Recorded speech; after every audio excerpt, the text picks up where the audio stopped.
Imagine your teen just walking home, enjoying a simple stroll, when suddenly a few fake HOA cops block their way.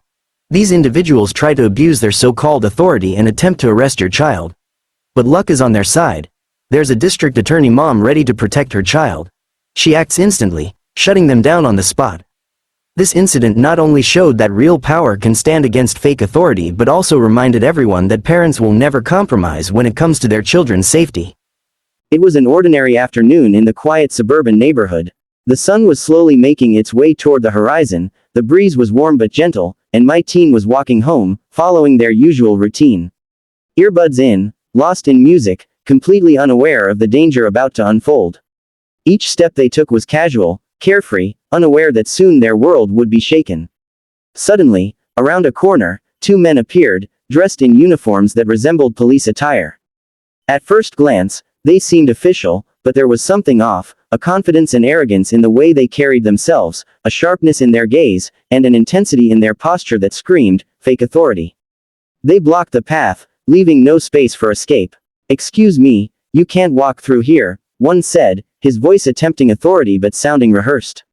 My teen froze. The fear was immediate, palpable. And they were counting on it. "You need to come with us. We're detaining you for trespassing on HOA property." The claim was absurd. HOA property. Walking on a public sidewalk. My heart skipped a beat as I rushed outside to see what was happening. Before I could even react, one of them grabbed my teen's arm roughly. That's when it became clear, these were not real cops. They were imposters, trying to exploit fear and a false sense of authority. As a district attorney, I've seen plenty of schemes where individuals try to impersonate law enforcement, but seeing it directed at my own child ignited a fire I hadn't felt in years. I sprinted toward them, my voice sharp, commanding, leaving no room for hesitation, "Step away from my child." Now, the men hesitated, momentarily caught off guard by the sudden appearance of a parent, and by the authority in my tone. That pause was everything. They had been relying on my teen's fear and the isolation of the moment to assert control, but now the dynamic had shifted. I approached deliberately, every step measured, making it clear that intimidation would not work. My credentials weren't visible, but my confidence and knowledge of the law were enough to make them uneasy. The tension escalated in seconds. The fake HOA cops were now fully aware that I was not just any parent, I had legal knowledge and the confidence to confront them directly. Their eyes flickered between my face and my teen, and for the first time, I could see hesitation in their movements. One of them tried to assert control, raising his voice, "Step back, ma'am. You don't understand the rules." I remained calm but firm. "I understand perfectly," I said. "And what you're doing right now is illegal. You are impersonating law enforcement. Let go of my child immediately." The sudden assertion of authority, combined with the clear knowledge of the law, made them pause. It's amazing how much power confidence and awareness can wield in situations like this. They realized that fear would no longer work, and they couldn't bluff their way through me. Meanwhile, my teen was frozen in a mix of fear and relief. They knew that their mom had their back, but the uncertainty of what could happen next was terrifying. I subtly moved between them and my teen, creating a physical barrier while maintaining a commanding presence. This small act of positioning, along with my verbal authority, completely shifted the power dynamic. I then pulled out my phone, not to threaten, but to document the encounter. The moment the imposters noticed the camera, their posture changed again. People who rely on deceit and intimidation rarely want to be recorded. The psychological advantage shifted entirely. Now, they were being watched, their actions potentially exposed. They attempted to argue, insisting that they were authorized by the HOA and that trespassing was a serious violation. I countered calmly, stating the legal facts. HOA boards have no authority to detain citizens, and impersonating law enforcement is a criminal offense. Every word I spoke chipped away at their confidence. The situation was tense, but my unwavering stance prevented escalation.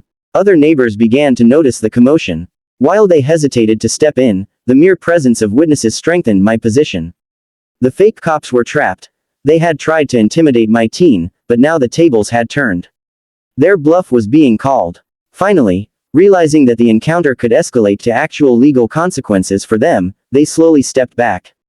Their attempt to exercise false authority had failed. In that moment, the importance of knowledge, confidence, and decisive action became crystal clear. one person aware of the law can completely neutralize a situation built on deception.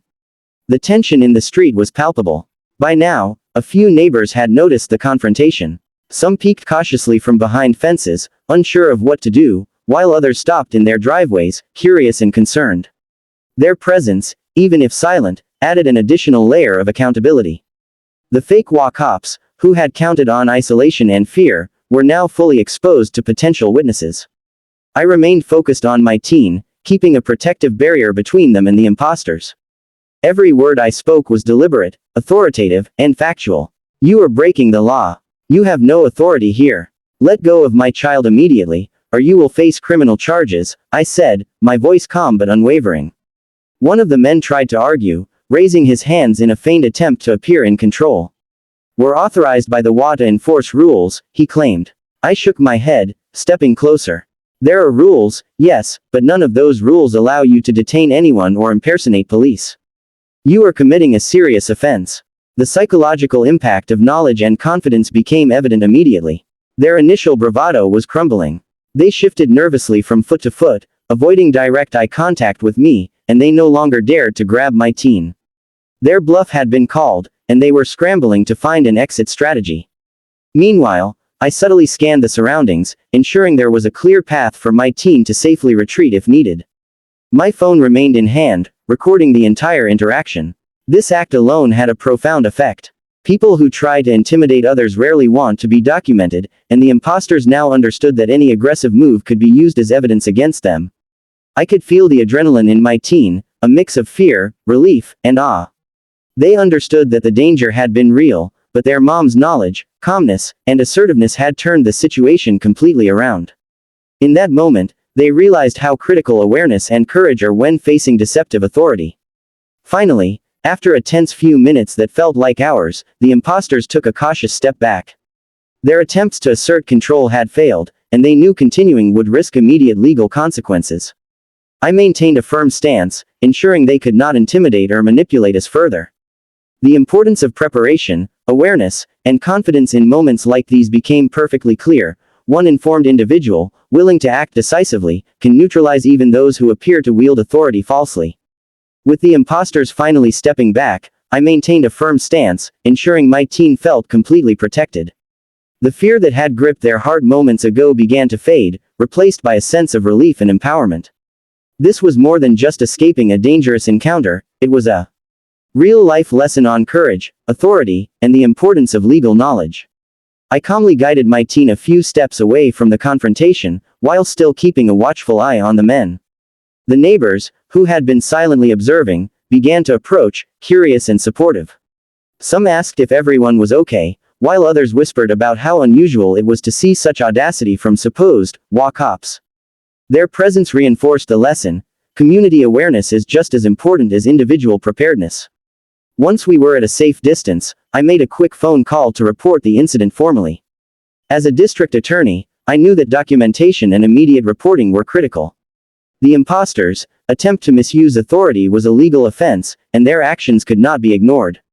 By reporting the incident, I ensured that there would be an official record, protecting my teen and sending a clear message that impersonation and intimidation would not go unchecked. Over the next few hours, the situation unfolded further. Neighbors who had witnessed the event confirmed the sequence of events, providing statements if needed. The imposters, realizing their bluff had failed and legal consequences were imminent, quietly retreated, leaving the street and my teen unharmed. That day, a powerful lesson was reinforced. Knowledge of the law, confidence, and immediate action can completely neutralize even those who try to exploit fear and authority. It was not just about protecting my own child, it was a broader message for the community. People who attempt to misuse power should be aware that informed individuals will stand up, act decisively, and hold them accountable.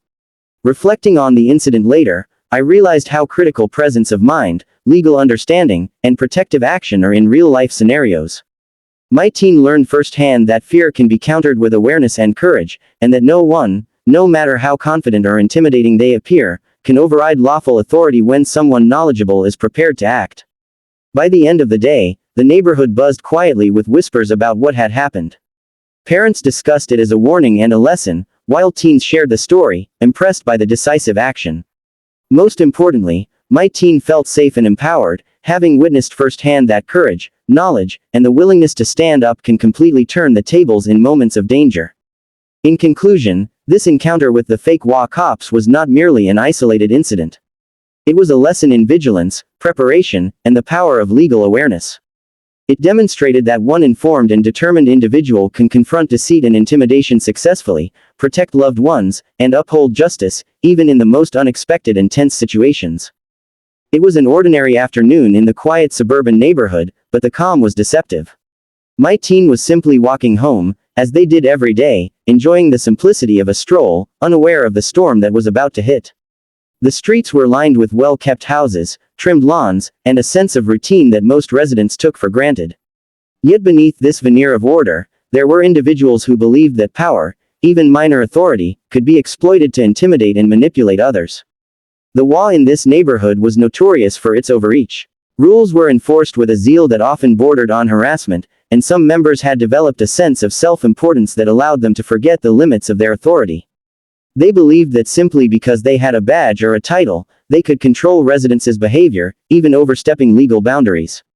My teen, however, was merely walking on a public sidewalk, a right that should have been unquestionable. Suddenly, a pair of men appeared.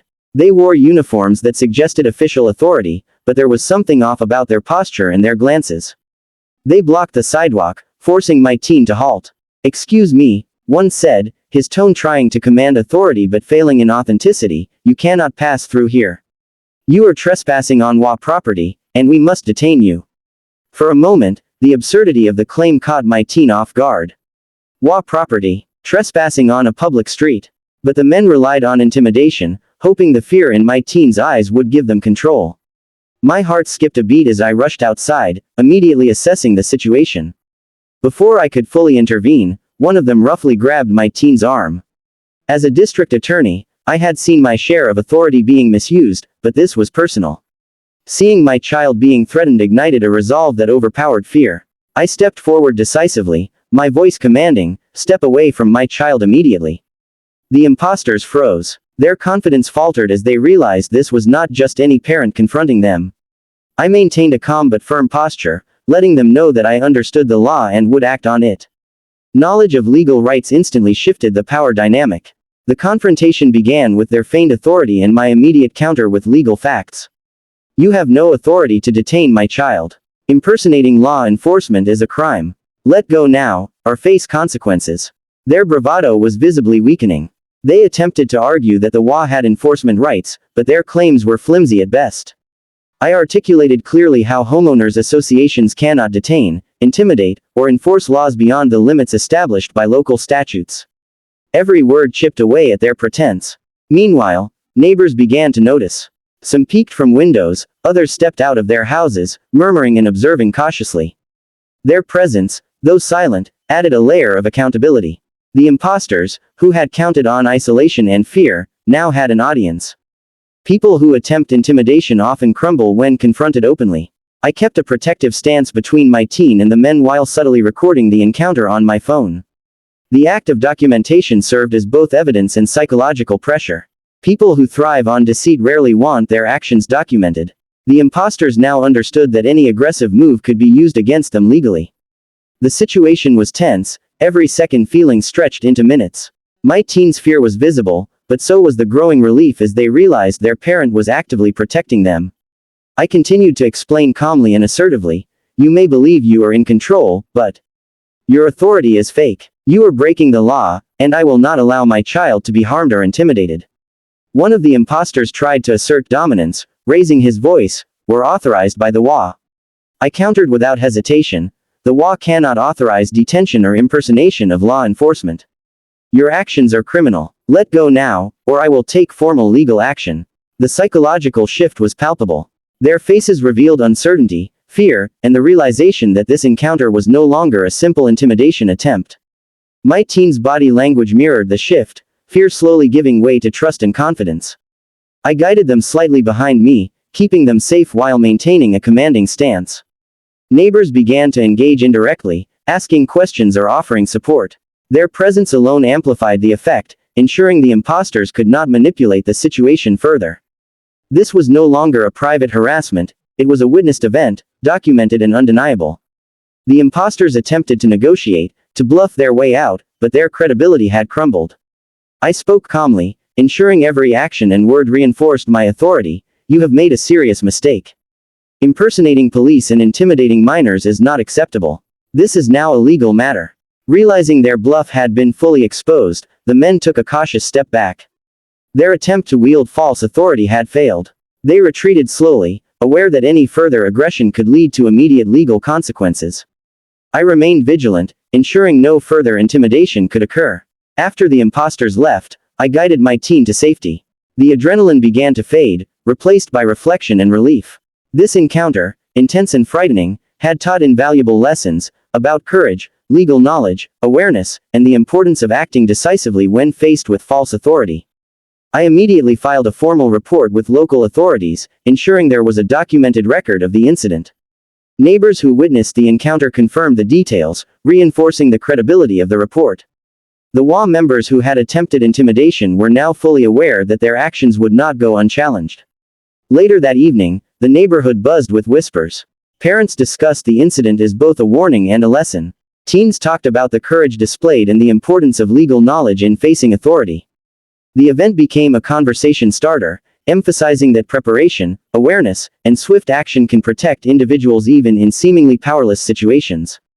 Reflecting on the event, it became clear that this was not just about protecting my child. It was a demonstration of the broader principle that informed, courageous individuals can confront deception, manipulation, and abuse of power effectively.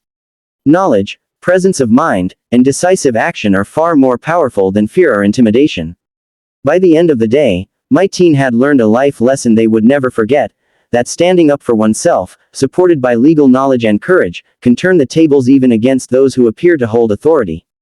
The imposters had failed, the neighborhood had witnessed justice in action, and my teen was safe, empowered, and wiser from the experience. This incident, though frightening in the moment, became a symbol of vigilance, empowerment, and the impact of legal awareness in everyday life. It demonstrated that one informed individual could dismantle false authority, protect loved ones, and uphold justice, even in a neighborhood where fear and intimidation had once seemed to have the upper hand.